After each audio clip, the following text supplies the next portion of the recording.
நம்ம பீச்சுக்கு தான் போக போகிறோம். இன்னும் 950 மீட்டர் தான் ஆரம்பல் பீச். ஆரம்பல் பீச், ஆரம்பல் பீச், பீச் இந்த சைடு. ஓகே. நம்ம வழி மாதிரி போயிருந்தோம். கரெக்டாக அந்த சர்ச்சு இருந்துச்சு, அதுக்கிட்ட தான் இருக்கும். சரி சைடு திரும்பி போக வேண்டியதான். பாய்ஸ் விளாட கிளம்பிட்டாங்க. ஹாய், வந்துடுமா போ. ஆரம்பல் பீச். Okay, thank you.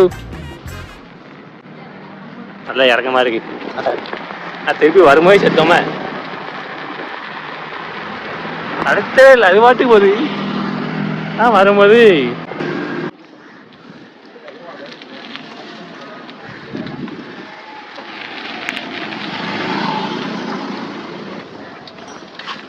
ஆரம்பல் பீச்.